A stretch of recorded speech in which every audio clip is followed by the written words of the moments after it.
옛날 이야기입니다. 정말 오래된 옛날 이야기. 사람이 이 땅에 존재하기 전에 있었던 일이라고 하는데요. 하늘과 바다의 사랑 이야기입니다. 하늘과 바다가 엄청나게 사랑했답니다.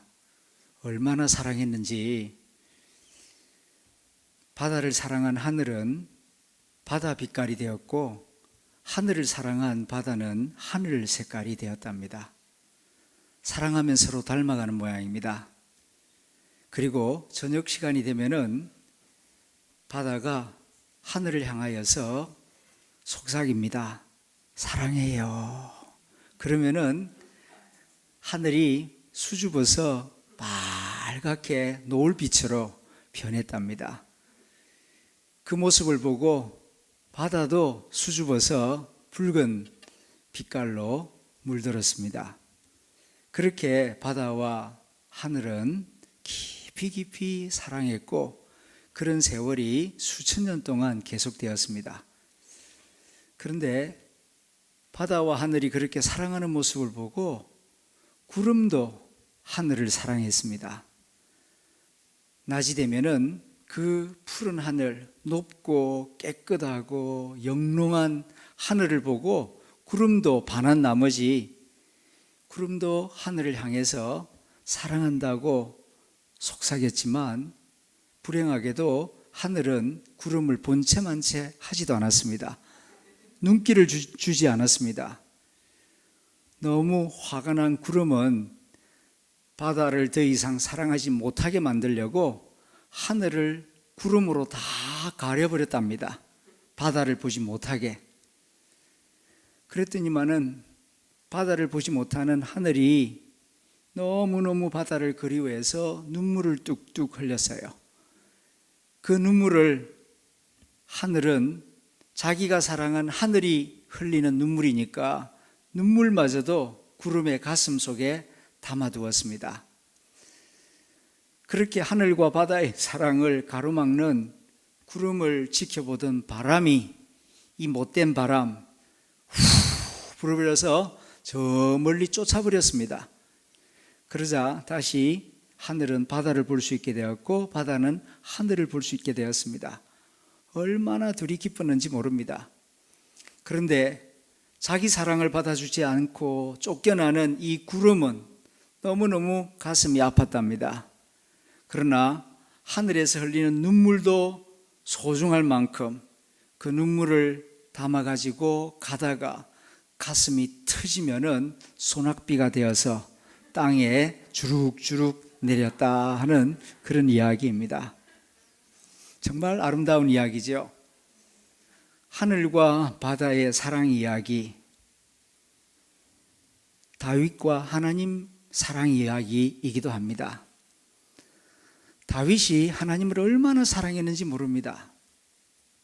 전쟁 가운데에서도 하나님을 사랑했고 평안할 때에도 하나님을 사랑했습니다. 일반적으로 갈등과 고난과 전쟁 가운데에서 하나님의 이름을 부르는 사람은 많아요. 그러나 평안해졌을 때, 넉넉하고 부유해졌을 때 하나님의 이름을 조용히 부르면서 자기의 사랑을 고백하는 사람은 그리 많지가 않습니다. 가난할 때 하나님을 잘 믿어서 부유하게 된 사람들은 많이 있어요. 그런데 부자가 되어서 재벌 가운데 하나님을 찾고 하나님을 예배하는 사람은 지극히 드문 일입니다. 그런데 다윗은 부유해졌을 때에도 평안해졌을 때에도 하나님을 잊지 아니했고 하나님을 사랑했습니다. 사무엘하 7장 2절을 보게 되면은 전쟁이 그치고 그가 백향목 궁궐에 편안하게 살게 되었을 때 하나님을 생각합니다. 나는 이렇게 좋은 집에서 살게 되었는데 하나님의 법궤는 아직도 저 누추한 천막 가운데 있지 않은가? 내 집보다 더 좋은 하나님의 성전을 지었으면 좋겠다. 그렇게 생각을 하고 하나님의 말씀을 전하는 나단 선지자를 불러서 자기 마음속에 있는 이야기를 들려줍니다. 그 이야기를 듣고 나단 선지자가 숙소로 돌아왔는데 하나님께서 나단 선지자에게 다윗을 향한 하나님의 축복을 말씀해 주십니다. 그것이 오늘 본문 사무엘하 7장 10절부터 16절까지의 말씀입니다. 다윗은 형제들 가운데에서도 막내였습니다. 그리고 그 동네에서 별로 알아주지 않는 목동의 일을 보았습니다. 들판에 나가서 양치기 하는 소년이었습니다. 그런 그를 하나님께서 택하시고 사랑하셔서 이스라엘의 지도자가 되게 하셨습니다. 자기가 이스라엘의 지도자가 되고 이와 같이 예루살렘에서 백향목 궁궐을 짓고 살 수 있게 된 것은 자기가 잘나서 똑똑해서 탁월해서 된 것이 아님을 자기 스스로 잘 알고 있었습니다. 나의 나된 것은 하나님의 은혜입니다. 그래서 자기를 이렇게 사랑해 주시고 축복해 주신 아버지 하나님께 무엇으로 내가 보답할까? 그런 생각으로 그의 마음속에는 하나님을 사랑하는 마음으로 가득하였습니다. 이런 다윗의 마음, 다윗이 하나님을 생각하고 하나님의 법궤를 소중히 여기고 또 자기 집보다 하나님의 집을 더 잘 짓고 싶어하는 그런 가득한 마음을 하나님이 보시고 큰 감동을 받습니다. 사실 하나님은 집이 필요한 분도 아닙니다. 사람의 손으로 지은 집 안에 거하시는 분도 아닙니다. 그러나 하나님을 생각하고 사랑하는 다윗의 그 마음이 너무너무 고마웠습니다. 땅에 있는 수많은 사람들 가운데에서 다윗만큼 하나님을 깊이 사랑하고 사모하는 그런 마음을 가진 사람을 일찍이 찾아보지 못했기 때문입니다. 그래서 그는 하나님은 다윗을 위하여 큰 축복을 약속하십니다. 어떻게 이렇게 큰 축복을 약속하시는가 하면은 다윗이 하나님을 사랑하되 하나님을 어떤 경우에도 수단으로 생각하지 않았기 때문입니다. 하나님은 다윗의 삶에 있어서 목적이었지 수단이 아니었습니다. 하나님 도움을 좀 받아가지고 내 성공에 디딤돌로 써야 되겠다 그런 생각을 해본 적 없어요. 오히려 나의 성공이 디딤돌이 되어서 하나님의 이름을 높이는 그런 삶을 살아야 되겠다. 내가 왕이 되기 위해서 하나님을 이용하는 것이 아니라 왕이 되었으니 하나님을 더 높여야 되겠다. 내가 왕이 된 것은 하나님의 이름을 더 많은 사람들에게 알리고 하나님의 영광을 드러내게 하기 위하여 나에게 이와 같은 복을 주신 것이다. 그렇게 생각했습니다. 우리는 어떻습니까? 하나님을 사랑한다, 하나님을 예배한다, 교회를 다닌다라고 말은 하지만 내가 내 자신을 돌아볼 때에 정말 다윗처럼 하나님을 사랑하고 있는가? 하나님을 오히려 내 성공의 도구로 사용하려고 하는 경우는 있지 않은가? 교회 다니는데 왜 교회를 다니는가? 정말 하나님을 사랑해서 하나님이 나의 목적이기 때문에 교회를 다니는가? 아니면 교회 다니는 걸 이용해서 내가 원하는 것을 이루기 위함인가? 내 자신을 돌아보게 됩니다. 다윗은 어떤 경우에도 하나님을 수단으로 여기는 것이 아니라 삶의 목적으로 생각했습니다. 그의 중심을 알고 계시는 하나님은 그를 너무너무 기뻐하십니다. 진심으로 하나님을 사랑하는 다윗의 모습을 보고 하나님께서 큰 감동을 받으십니다. 예나 지금이나 사랑이신 하나님은 순수한 사랑에 크게 감동을 받으시는 우리 하나님 아버지이십니다. 마태복음 8장을 보게 되면은 어떤 백부장이 예수님을 찾아 나와서 부탁을 하죠. 그런데 생전에 그렇게 말씀하신 적이 없는데 이스라엘 사람도 아닌 이방인이에요. 그것도 사람을 살리는 사람이 아니라 전쟁터에 나가서 사람을 죽이는 로마 군대 백부장인데 그의 부탁을 듣고 예수님이 내가 가서 그를 고쳐주리라. 가겠다 그랬습니다. 유대인인 예수님이 이방인의 집에 찾아가서 네가 부탁하는 거 내가 들어줄게. 예수님이 부탁을 받고 이렇게 적극적으로 나선 경우가 없습니다.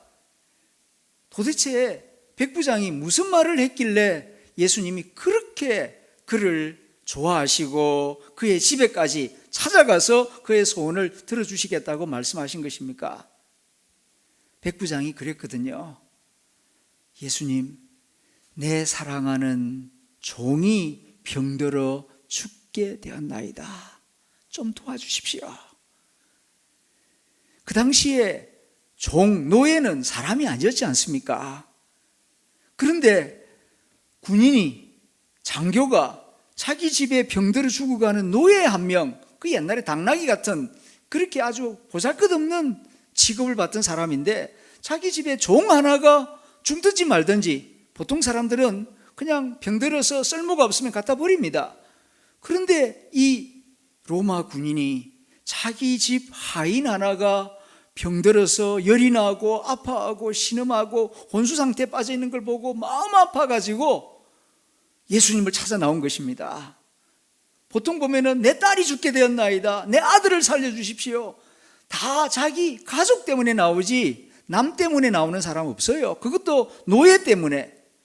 그런데 내 종이 병들어서 너무 고통을 당하고 있습니다. 예수님 좀 도와주십시오. 그 말을 듣는 순간 사랑이신 예수님 가슴이 그냥 찡했던 것 같습니다. 그러니까 내가 직접 가서 그 종을 안수해서 낫게 해주겠다. 우리 하나님은 사랑이시기 때문에 순수한 사랑, 진실한 사랑 앞에서는 물불 가리지 않고 이렇게 적극적으로 응답하시는 참 좋으신 하나님이십니다. 여호와 하나님도 다윗이 정말 그렇게 순수한 마음으로 나는 이렇게 좋은 집에 사는데 여호와의 말씀이 있는 그 법궤가 저 누추한 천막에 있으니 어떻게 하면 좋을까? 빨리 내 집보다 더 좋은 성전을 짓고 싶다.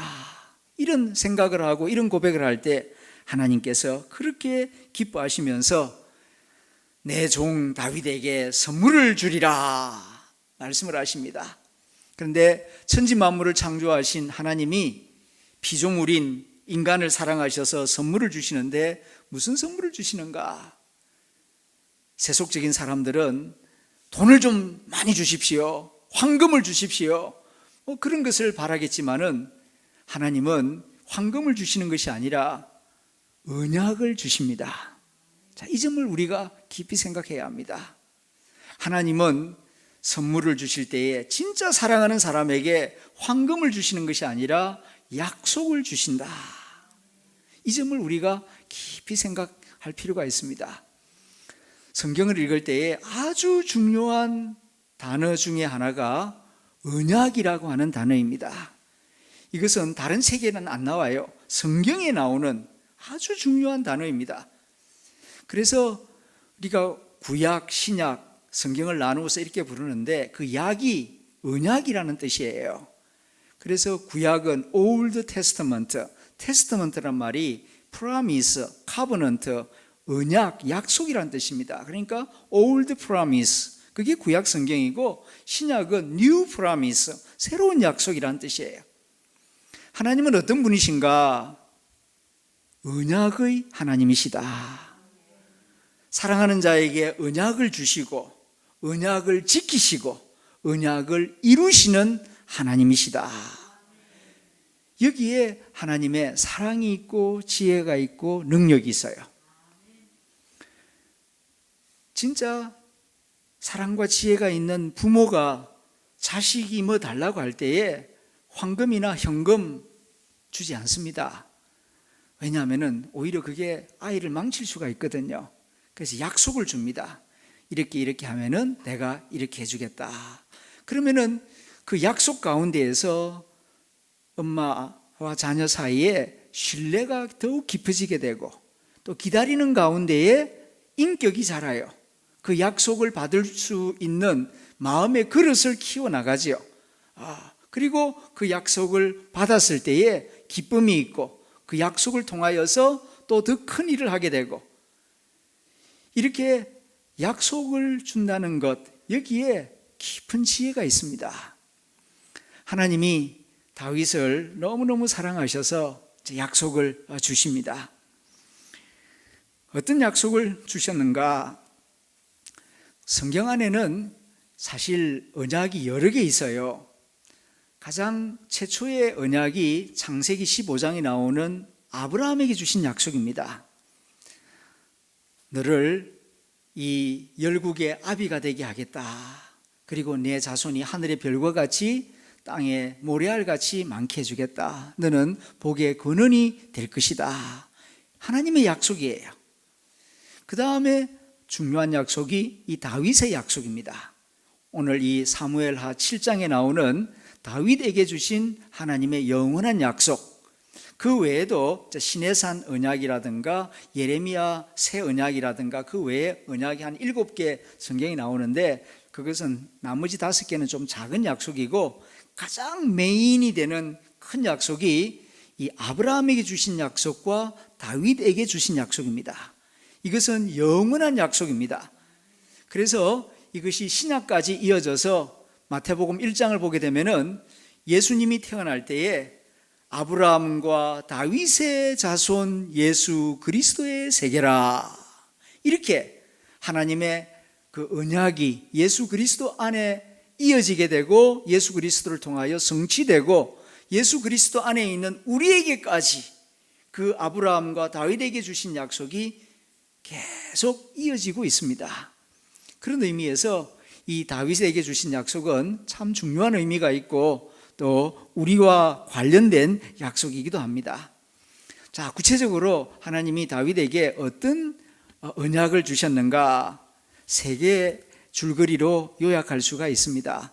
첫 번째로는 네 이름을 위대하게 만들어주겠다는 약속을 하나님이 하십니다. 자, 9절 말씀 우리가 소리내어서 다시 한번 같이 읽겠습니다. 시작. 네가 가는 모든 곳에서 내가 너와 함께 있어 내 모든 원수를 내 앞에서 멸하였은즉 땅에서 위대한 자들의 이름같이 내 이름을 위대하게 만들어 주리라. 하나님께서 다윗에게 네 이름 데이비드, 다윗이라고 하는 이 이름을 크게 만들어 주겠다, 위대하게 만들어 주겠다 약속하셨습니다.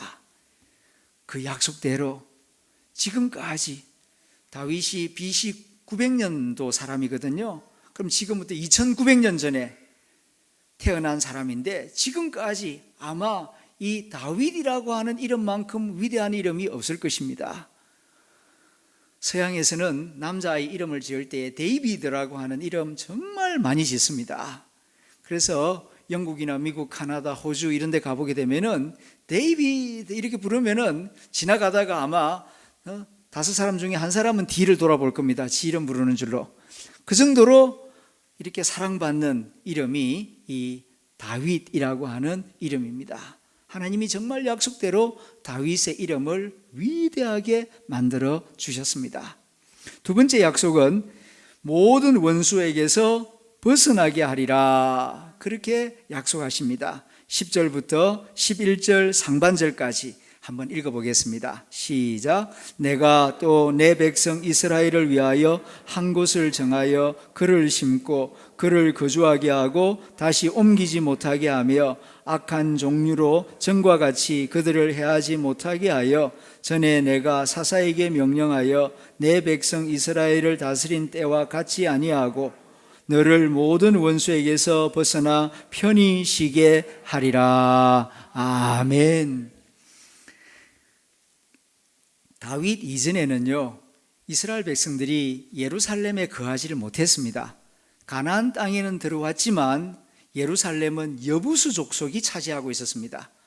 그런데 하나님께서 내가 내 백성 이스라엘을 위하여 한 곳을 정하여 그를 심고 그를 거주하게 하고 다시 옮기지 못하게 하겠다 약속하신 대로 다윗에게 힘을 주어서 여부수 족속을 몰아내고 예루살렘을 다윗 성으로 삼게 하십니다. 그래서 이 예루살렘은 일명 다윗의 성이라고 불리웁니다. 그때부터 지금까지 이 예루살렘은 거룩한 도성으로, 아름다운 도성으로, 하나님의 도성으로 소문이 나게 되고 오늘날까지 많은 기독교인들과 하나님을 경배하는 사람들이 예루살렘 성지순례를 하고 있습니다. 그리고 다윗 이전까지는 끊임없이 블레셋 족속의 노략질을 받았습니다. 이 블레셋, 이 필리스틴이라고 하는 민족인데 그 사람들이 지금 그 가나안 밑에 있는 족속들이죠. 팔레스타인족, 요즘 우리말로는 이제 팔레스틴 민족이라는 게 이게 필리스틴 또는 블레셋 족속입니다. 오늘까지도 이스라엘을 깐죽거리고 아주 괴롭히고 있죠. 그런데 다윗 때에 하나님께서 다윗을 강하게 하셔서 이 블레셋을 다 격퇴시키고 쫓아냅니다. 그래서 아주 크고 강대한 왕국을 만들게 하시죠. 그리고 모든 원수에게서 벗어나 편히 쉬게 하리라. 정말 다윗은 강한 군주가 되어서 수많은 민족들을 정복하고 다스리고 조공을 받는 그런 강력한 리더십을 하나님이 가질 수 있도록 축복해 주셨습니다. 세 번째 다윗에게 주신 언약, 약속은 내 씨를 세워 왕위를 영원히 견고하게 하리라. 그렇게 약속하십니다. 너의 왕권만 강하게 하는 것이 아니라 네 아들, 손주, 영원이라고 하는 단어를 이 사무엘하 7장에 보면 모두 8번 쓰고 있어요. 그저 당대에만 복을 받고 누리는 그런 복이 아니라 계속 이어지는 그런 영원한 복을 너와 내 후손에게 주겠다. 엄청난 약속이죠. 말씀을 보게 되면 11절 하반절부터 13절까지의 말씀, 그리고 16절에 있는 말씀입니다. 자, 11절 하반절부터 여호와가 이부터 13절까지 읽어봅니다. 시작. 여호와가 또 내게 이르노니 여호와가 너를 위하여 집을 짓고 내 수완이 차서 내 조상들과 함께 누울 때에 내가 내 몸에서 내 씨를 내 뒤에 세워 그의 나라를 견고하게 하리라. 그는 내 이름을 위하여 집을 건축할 것이요 나는 그의 나라 왕위를 영원히 견고하게 하리라. 또 16절을 읽습니다. 시작. 내 집과 내 나라가 내 앞에서 영원히 보존되고 내 왕위가 영원히 견고하리라 하셨다 하라. 아멘. 다윗이 어떻게 하면 내가 여호와의 집을 좀 세워드릴까 이렇게 생각을 하고 있으니까 하나님께서 너무 기특하고 고마워서 네가 나를 위하여 집을 지어준다고?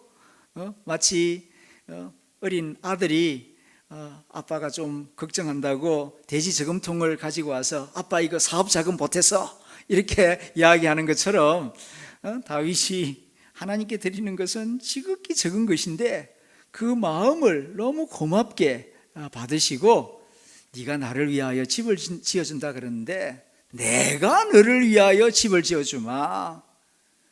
그리고 너뿐만 아니라 너의 후손을 위하여 내가 크고 좋은 집을 지어주겠다. 뿐만 아니라 왕위를 견고하게 하고 내 후손들이 계속 너를 이어 왕노릇하게 하겠다. 내가 약속한다. 나 여호와의 이름으로 약속한다. 이렇게 엄청난 복을 다윗에게 주십니다. 얼마나 감사한지 모릅니다. 이 약속대로 하나님은 다윗에게 약속을 주실 뿐만 아니라 약속을 지키세요. 그래서 이스라엘의 그 왕조 역사를 보게 되면은 다윗이 나이가 많이 들어서 이제 세상을 떠나지 않습니까? 그럴 때에 자기에게서 난 씨 솔로몬이 이어서 왕이 되지요. 근데 솔로몬이 너무 좀 사치를 많이 했어요. 그가 죽고 난 다음에는 이제 나라가 두 조각 납니다. 그래서 그렇게 왕비를 많이 가졌는데도 쓸만한 아들은 딱 하나밖에 없습니다. 르호보암. 그리고 공사 현장 감독하던 여로보암이라고 하는 요 사람이 이제 북이스라엘의 왕이 되고 반란을 일으켜가지고 남쪽은 다윗의 손자 르호보암이 이제 왕이 됩니다. 그렇게 해서 북이스라엘 왕조 역사, 남유다 왕조 역사 이렇게 이제 이어지게 되는데, 북이스라엘은 다윗의 씨가 아니죠. 이제 그런데 200년 동안 9개 왕조가 바뀝니다. 우리식으로 말하면 김씨하다, 박씨하다가 뭐 고씨가 하다가 남씨가 하다가 이렇게 왕조가 9번 바뀌었다는 것은 반역이 일어났다는 겁니다. 그래가지고 피비린내가 끊이지를 않습니다. 그러다가 결국 아수르라고 하는 나라에 의해서 완전히 사라져버리죠. 그런데 남유다는 계속해서 다윗의 씨가 계속해서 하나의 왕조가 다윗 왕국을 이제 유지하게 됩니다. 결국은 말을 안 들으니까 이제 바벨론 포로로 끌려가는데, 끌려갔다가도 다윗의 후손들은 돌아와서 다시 이스라엘을 세우게 되는 것을 보게 됩니다. 무슨 말씀을 드리는가 하니, 하나님은 약속하신 것을 반드시 지키신다는 것입니다. 그런데 주님께서 이러한 귀한 축복을 약속하실 때에 단서를 달았습니다.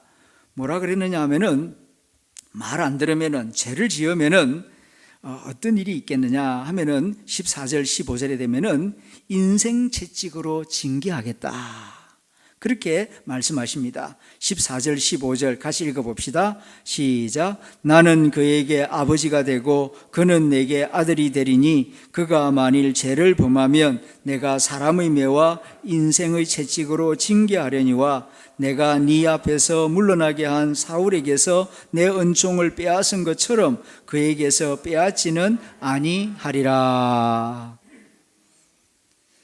하나님께서 다윗과 그 후손들에게 복을 약속하시지만은, 말 안 듣고 죄를 많이 지으면은 내가 반드시 채찍으로, 회초리로 때리겠다. 왜냐하면은 내 아들이니까. 그래서 히브리서 13장 2절에 보게 되면은, 징계가 없으면 사생하여 아들이 아니니라, 그런 말씀이 있습니다. 남의 아들은 때리지 않습니다. 그러나 친아들은, 정말 사랑하는 아들은 잘못된 길을 걸어갈 때에 회초리를 드는 것입니다. 여기에도 하나님의 사랑이 있습니다. 이것을 우리가 알아야 합니다. 때로는 우리가 신앙생활 하다가 왜 나에게 이런 채찍이 있나, 왜 이런 고난이 있나, 하나님이 나를 사랑하시기 때문입니다. 어느 집에서 제 입양아를 고아원에서 데려다가 키우는데, 하도 말을 안 들어서 참다가 종아리 걷어, 그래가지고 아버지가 회초리를 때립니다. 회초리를 맞은 아들이 얼마나 좋아하는지, 얼마나 기뻐하는지. 왜냐하면은 지금까지 잘못해도 친아들은 때리는데 자기는 안 때리거든요. 그러니까 마음속으로, 역시 나는 입양하고 나는 친아들이 아니니까 보다 그랬는데, 오늘은 회초리를 가지고 내 종아리를 때리는 거예요. 그러니까 똑같이 때리는 걸 보면서 맞으면서도 아프긴 하지만은, 야, 드디어 내가 이제 아버지에게 사랑받는 친아들이 되는구나, 그렇게 느꼈다는 것입니다. 여러분, 하나님은 정말 사랑하는 자녀들을 때로는 징계로 인도하시고, 그래서 바른 길을 걸어가게 하시는 줄로 믿으시기를 바랍니다. 이렇게 하나님은 다윗에게 축복을 약속하시고, 또 약속하신 대로 잘못된 길을 걸어갈 때에는 인생 채찍으로 이렇게 징계하셔서 돌아오게 하시고, 하나님의 자녀답게 살아갈 수 있도록 인도하셨습니다. 이렇게 약속하시고 약속을 이루시고 또한 약속을 지키시는 우리 하나님을 우리가 성경 가운데에서 보게 됩니다. 여호와 하나님은 다윗 안에서 이런 약속을 하셨고, 이 약속을 우리 주 예수 그리스도 안에서 완성하셨습니다. 그래서 누구든지 이제는 하나님이 보내신 하나님의 아들 예수 그리스도를 구주로 믿으면은 아브라함과 다윗에게 약속하신 것이 우리의 약속이 되고 하나님이 약속하신 축복이 우리의 축복이 되는 줄로 믿습니다.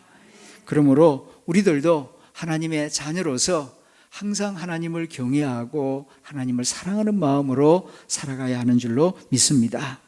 중요한 것은 이것입니다.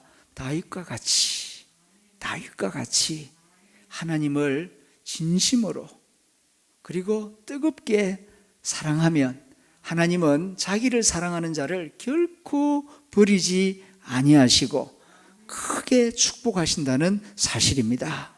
이것을 굳게 믿으시기를 바랍니다. 사랑에 4대 요소가 있다는 말씀을 몇 번 드렸습니다. 사랑의 4가지 요소. 첫째는 관심입니다. 두 번째로는 돌봄, 세 번째는 이해, 네 번째는 존중입니다. 이 4가지가 사랑을 사랑되게 하는 핵심 요소입니다. 사랑하면 관심을 가져요. 많이 생각합니다. 다윗은 하나님을 사랑했습니다. 그래서 항상 하나님을 생각합니다. 전쟁터에서나 백향목 궁궐에 있을 때나 항상 하나님을 생각해요. 저와 여러분들도 하나님을 더 많이 생각하는 하담 교우들이 될 수 있기를 기원합니다. 두 번째로는 돌봄이에요. 입으로만 사랑하는 게 아니라 사랑하면은요 시간과 물질을 아낌없이 씁니다. 꽃을 사든지 연애할 때 보게 되면은 밥을 사든지 그와 함께 시간 보내는 것을 아까워하지 않습니다. 하나님을 진심으로 사랑하는 사람은 하나님과 동행하는 시간을 아까워하지 않습니다. 하나님 말씀을 듣고 하나님을 찬양하고 그리고 하나님을 위하여서 내 물질과 시간 사용하는 것을 행복하게 생각합니다. 그것이 사랑하는 자의 모습입니다. 세 번째는 이해입니다. 사랑하면은 알고 싶어 해요. 그가 지금 뭘 하고 있을까? 뭘 좋아할까? 뭘 싫어할까? 자꾸 알고 싶어 하지 않습니까? 우리도 하나님을 뜨겁게 사랑하게 되면은 하나님을 더 깊이 알고 싶어 합니다. 하나님은 무엇을 좋아하실까? 하나님은 뭘 싫어하실까? 하나님 좋아하는 것을 나도 좋아하고 하나님 싫어하는 것을 나도 싫어하고 하나님과 마음을 같이 하는 것. 바다가 하늘을 사랑하니 하늘색으로 변하고 하늘이 바다를 사랑하니 바다색으로 변하는 것처럼 사랑은 닮아가는 거예요. 자연히 닮아갑니다. 다윗은 하나님을 너무너무 사랑했습니다. 그렇기 때문에 늘 머리맡에다가 성경책을 두고 성경책을 읽었습니다. 얼마나 하나님 말씀을 사랑했는지 꿀맛보다 더 답니다. 꿀송이보다 하나님 말씀이 더 달고 오묘합니다. 그렇게 마치 연애 편지 읽듯이 여호와의 율법을 사랑하고 읽고 묵상하고 읊조리고 암송하고 그렇게 하나님을 사랑했습니다. 마지막 사랑은 존중이에요. 사랑하면은 그를 높이는 겁니다. 내 수단으로 이용하는 것은 그건 사랑이 아니에요. 욕정의 도구로, 쾌락의 도구로 그렇게 생각하는 것은 그건 진정한 사랑이 아닙니다. 진짜 사랑하면은 그의 감정, 그의 생각, 그것을 소중하게 생각하고 잘 경청하고 가능하면 내가 그에게 맞춰주려고 하는 것이지 네가 나한테 맞춰, 그거는 강요죠. 다윗은 하나님을 너무너무 사랑했기 때문에 진짜 하나님 위해서 하나님의 집을 짓고 싶었어요. 다 준비했습니다. 그런데 하나님이 네 마음은 고맙지만은 네 손으로 성전 짓는 것은 노 땡큐다. 그거는 네 아들 때에 가서 지을 거다. 어떻게 생각하면 참 서운해요. 어떻게 보면 이거 꼭 내가 한번 하고 싶은데, 내가 꼭 만들어서 한번 하나님께 지어드리고 싶은데, 진짜 하나님을 사랑하지 않았다면은 하나님이 노할 때에 토라지거나 아니면은 아니 뭐 하나님은 그렇게 했지만 내 방식대로 할 거야 그러면서 고집을 부렸을 것입니다. 그거는 진정한 사랑이 아니에요. 다윗은 진짜 하나님을 사랑했기 때문에 하나님 말씀하실 때 노라고 하는 말씀에 대해서도 알았습니다. 대신에 제가 준비만큼은 하여튼 철저하게 해두겠습니다. 제 손으로 못 짓더라도 제가 할 수 있는 데까지는 최선을 다하겠습니다. 그렇게 겸손한 모습을 보였습니다. 정말 다윗은 일평생 하나님을 뜨겁게 사랑했습니다. 중간에 때로는 유혹을 받아서 잘못된 길을 갈 때가 있었죠. 그래서 진짜 호되게 인생 채찍 맞았습니다. 바세바하고 관계해서 아기 낳았을 때에 그 낳자마자 며칠 안 돼서 죽었죠. 나중에 그 딸 다말이 암논이라고 하는 그 이복 오빠한테 강간을 당해가지고 집안에서 칼부림이 일어나고 압살롬이 그냥 그 이복 동생을 죽여버리고, 그래서 집안에서 아주 그냥 정말 그 인생들로 인한 고민과 갈등이 굉장히 많았습니다. 다윗이 바깥 일은 참 잘했는데 자식들 때문에 엄청나게 마음고생합니다. 그야말로 인생 채찍을 많이 맞았어요. 하나님은 말씀을 허투루 하시는 분이 아닙니다. 사람은 잊어버려도 하나님은 안 잊어버립니다. 약속하신 것을 꼭 지키시는 정말 신실하신 하나님이십니다. 그러므로 우리들도 다윗의 예를 모범으로 삼아서 보다 순수한 마음으로 하나님을 사랑하고 하나님을 존중하고 또 하나님을 더욱 가까이 하는 저와 여러분들이 될 수 있기를 기원합니다. 인생의 가치는 사랑에 달려 있어요. 외모나 소유에 달려 있는 게 아니고 그 사람이 진짜 의미 있는 그런 삶을 살았느냐 못 살았느냐는 얼마만큼 돈을 많이 벌었느냐, 얼마만큼 잘생겼느냐, 그게 아니고요. 사랑에 달려 있다고요. 뭘 사랑했느냐, 누구를 사랑했느냐, 사랑하되 얼마만큼 사랑했느냐, 그게 그 사람의 진정한 가치입니다. 지식을 사랑하면 학자가 됩니다. 돈을 사랑하면 수준노가 돼요. 아름다움을 사랑하면 예술가가 됩니다. 쾌락을 사랑하면 카사바나나 아니면 돈주왕 같은 사람이 됩니다. 권력을 사랑하면 정치인이 될 것입니다. 그러나 하나님을 사랑하면 하나님의 자녀가 됩니다. 하나님을 뜨겁게 사랑하는 저와 여러분들이 될 수 있기를 기원합니다.